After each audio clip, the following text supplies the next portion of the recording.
They're calling it hate in the Sunshine State, and the Anti-Defamation League says hate incidents are skyrocketing in Florida. And that's according to a new report released today. Both the ADL and community leaders are concerned about what might come next. Ari Height is in the Breaking News Center with more on the report and what it all means. Ari? Now, the researcher who wrote this report told me he had a pretty good idea of what he was going to find. After all, they monitor all of these events throughout the year. But even knowing that, he says he was still shocked by just how much documented hate is in Florida.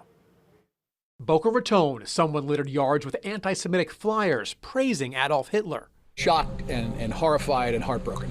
It's actually happened multiple times. In Orlando, self-proclaimed Nazis rallied for their beliefs. If it seems like these events are becoming more common, that's because they are. According to a report released Tuesday by the Anti-Defamation League, extremist-related incidents in Florida increased 71% from 2020 to 2021. Obviously a very, very startling statistic. Ben Popp is the researcher who wrote the report, which is called Hate in the Sunshine State. He says there were 121 incidents in 2020, 207 in 2021.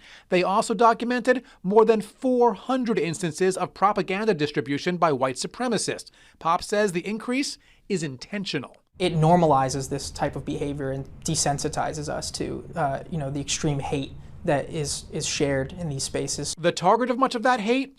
The Jewish people. I'm not surprised, but I'm deeply concerned. Ephraim Goldberg is the rabbi at Boca Raton Synagogue, and he's concerned not just about what's happening, but about what might happen next. Hate begins with talk. Talk leads to action when it's tolerated. So one thing we've learned throughout history, when people talk, later they act. And both Rabbi Goldberg and Popp say the key to stopping hate is exposing it. We have to continue to encourage lawmakers and public officials to come out and condemn this sort of ideology and hatred. The solution is to raise our voice. The solution is to protest. The solution is to demand that we as a society become intolerant of intolerable behavior.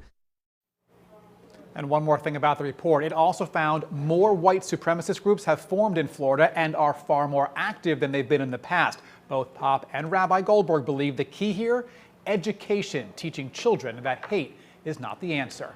Reporting live, Ari Height, WPBF 25 News.